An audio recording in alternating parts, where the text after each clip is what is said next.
Greetings, it is I, Tentus Naravan Dracovin, Lord Emperor of the Dracovin Empire, and welcome! It is time to continue my discussion on anime series, reviewing them for you, and then letting you know how you can use them in your Big Eye Small Mouth games, your BESM games, some suggestions that allow you to integrate them into your games. Let's start out, of course, with two from this year, and then I will have two from 2015. The two from this year are Youjo Senki and Kemono Friends. Let's start with Youjo Senki, or The Saga of Tanya the Evil. So this one is, originally we start out with this salaryman from Japan who gets murdered. Upon his death, he's confronted by this being who claims to be a godlike creature, but he himself had been an atheist, so he looks down and basically dismisses this godlike being. It curses him in a way. It forces him to reincarnate into this alternate, basically World War I style Germany era, where within there, he is reborn as this younger girl, this small girl. And he finds that he's told that if he wishes to basically not go to hell when he dies, he must live a long life and die naturally. So, the girl, Tanya, decides that the best way of going about this, of course, is to get up into the ranks within the empire they live in order to be protected, because the empire is beset by enemies pretty much at all sides.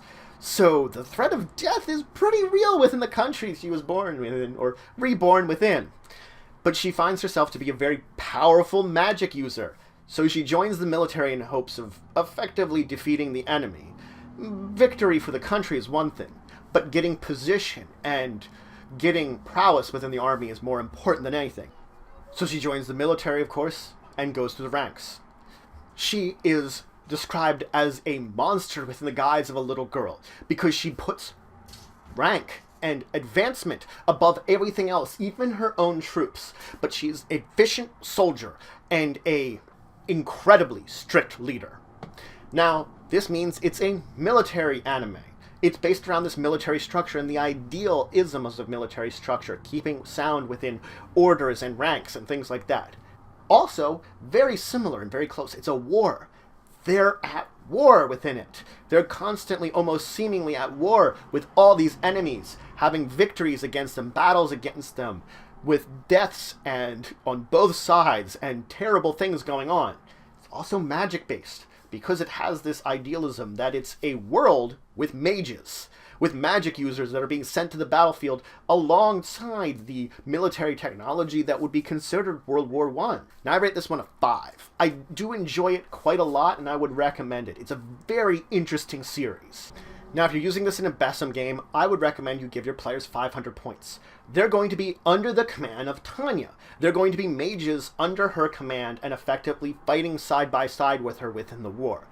Of course, they might have missions on their own that they're being sent out with, but they could have ones directly with a very powerful commander that can just devastate the battlefield.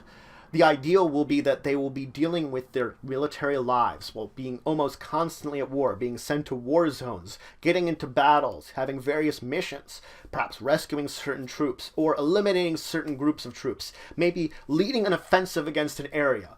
The amount of missions or various military operations you can put your players on has no limits, because there is this constant idealism at war, and they also then have to deal with their commander. They might want to earn ranks to earn respect of their commander, or at least do their best to stay on her good side, because she is very vengeful, at least because she is very strict and will not take kindly to any kind of disobedience. So there's this interesting juxtaposition of dealing with this threat that is the very commander you're under, and dealing with the threat of the enemy. You could die at any hand, at any second, at the attacks they could deal.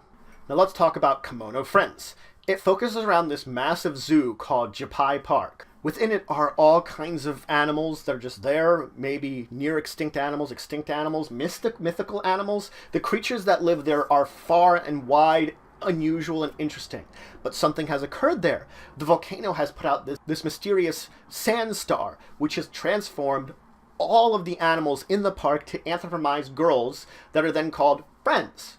So we focus on this young girl who ends up getting the name Bag because she has a bag on her back, effectively a young human girl who seemingly is the only human there and has no recollection of what she is, why she's there, anything like that. She runs into this serval friend, basically a serval girl, and the two of them go on an adventure to effectively learn who Bag is, why she's there, things like that. And they travel to the various locations within the park, going to the park library where they hopefully can learn more information, meeting new friends along the way. It's an adventure. They're traveling across the park, visiting new areas, continually moving to one place to another to learn more information about who Bag is. It's also a comedy because there's really funny things. The friends characters are kind of silly. They all are friends with each other, which is really an interesting thing. But they do kind of silly things here and there, and so it gets into these little comedic axes. It's also Animal Girl. I think that was the best way of describing it. There's been this kind of monster girl genre I talked about. These are animal girls. They all represent a different animal. They're all basically anthropomorphized female characters. So, I mean, there's no denying that portion of it. Now I rate this one a 4. I'm not always big on the anthropomorphized characters, but the comedy is good, and it's an interesting storyline that it's a single human set in this park of unusual creatures and the adventures that she goes on. So, and the fact that she doesn't know she's a human. So I found that interesting enough to draw me into this series quite well. Now, if you're going to use this in a BESM game, I would recommend 200 points. You're going to make all your characters friends. They're going to be various animal friends, any type they want to choose, and they're going to revolve around, effectively, a human.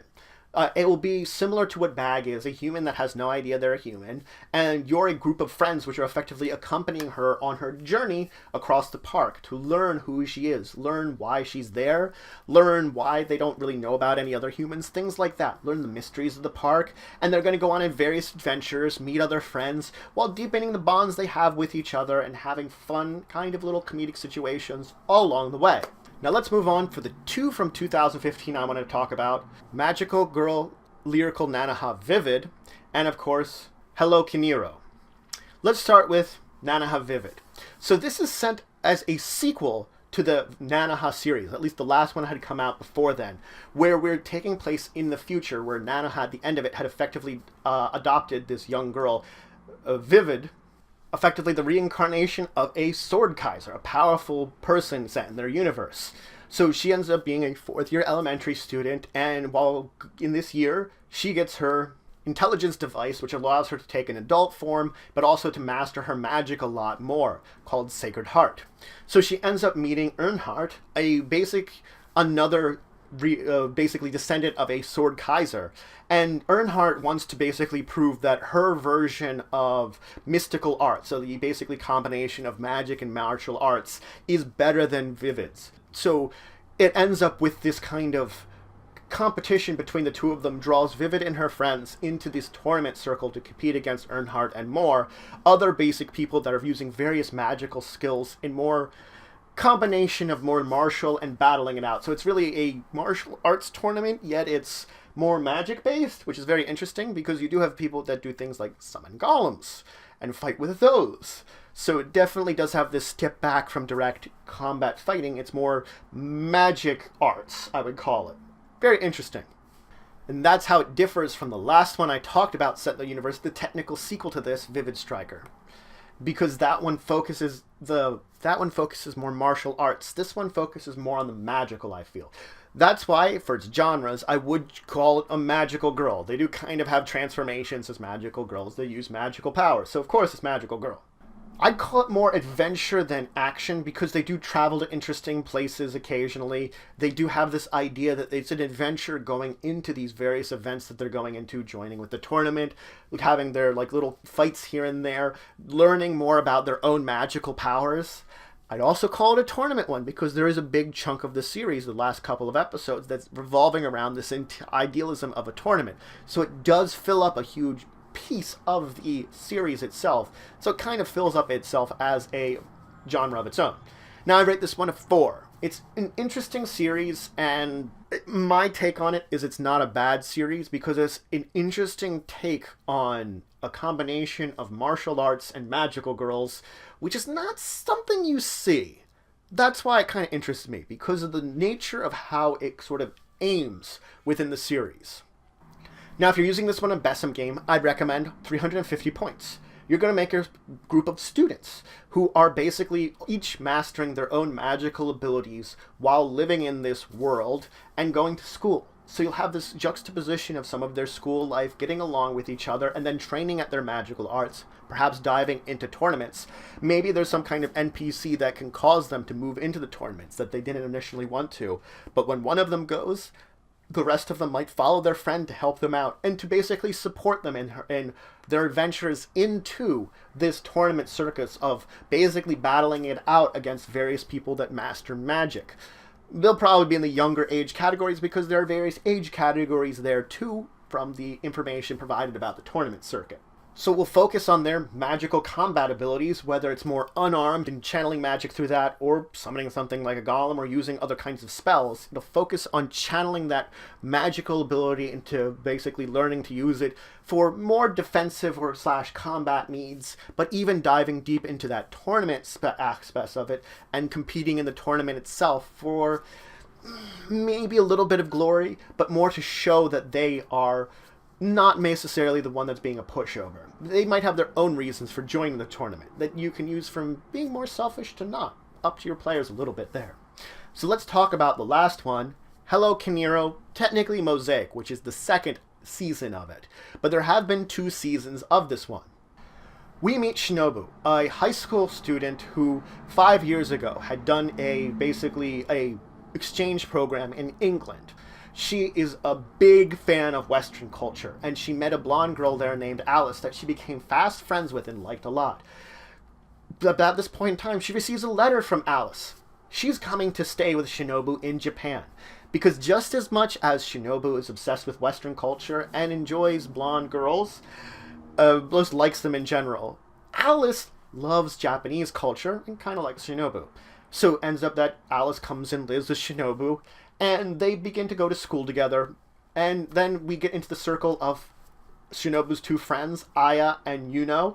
And then one of Alice's friends comes in and joins their circle, Karen, who's half Japanese, half English. And the 5 of them then go on various misadventures, little comedic things, where they just basically spend their time together in their daily lives, enjoying their company and getting into kind of funny things and having, generalized good feelings, good times. It's a comedy series. A lot of funny things happen. They're all characters in a way. Especially Shinobu is really a character in her interesting way of doing things that make it that it's very comedic entertaining. It's also technically a bit of a yori. Alice kind of likes Shinobu, and Shinobu technically kind of likes Alice, and there are these relationships between some of the characters that they don't go directly outright with, but it does have this implication that these female-only casts kind of likes each other a little bit here and there.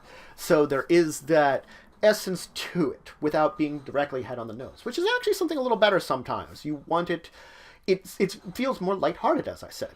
Which is the other thing, it's a slice of life to a degree. They go between their home life, their school life, everything in between, their times together outside of school. It's just a little bit of what they're living in their world and the experiences they have as they go through the basically years and go through their school life. And it's just, again, lighthearted, good, entertaining. I would recommend it quite a lot. It's definitely just something that makes you want to relax, maybe get a little chuckle here and there. Rated a 5. Now, if you're using it in a BESM game, I'd recommend 120 points. You can have a group of students. You might want 1 or 2 from a Western country, your choice, and then, of course, the rest of them probably would be from Japan, and they might have some kind of obsession or like of that Western country or another one. It doesn't directly have to be that country per se that the characters you have really like a lot about, but because it's in the same sort of general area, there's this association between the 2 sets of characters that make them get along. And of course, your Western characters are going to enjoy Japanese culture and maybe want to learn about it. And the fact is, it's this intermixing and trying to get their 2 cultures together that are going to come up with the interesting adventures. Little things that might revolve around each other's cultures that'll be coming in and causing probably some kind of interesting tension or learning experience, making for these misadventures where little comical things, little chuckles happen, just as enjoyable, more relaxing game that you can have together. That's the point of it. It's going to be more relaxing. It's going to be slice of life. They're going to be living their lives, going to school, going at home, that you're going to have these adventures together, this group of friends. So they'll be spending all that time together, getting to know each other, getting closer in life, maybe perhaps getting closer. But the point is that they will be just, spending their lives being fun, just doing nice little lives. And it's going to, again, be a much more relaxing game. So might not be a bad one to play. That's it for today. I introduced you to 4 more anime series. I gave you some information about each of them, suggestions that you could use in order to play them or use them in your BESM games. And of course, you could definitely adapt any of these to other role-playing games. There are certain things which carry over better than others when it comes to other role-playing game systems, especially things like special powers. But regardless, the system itself, the settings themselves, they do pertain to other games if you want them. But for BESM, I've let you know my suggestions for them. I hope you enjoy using these anime games in your BESM games. If you have any questions, comments, anything you would say, anything you think I left out, please leave in the comments below. Please like, share, and subscribe. It shows you for the channel, the Empire, the work I do. If you want to show some extra support, you could always check out my Patreon. Link in the description below. But regardless, until the next time, I bid you farewell.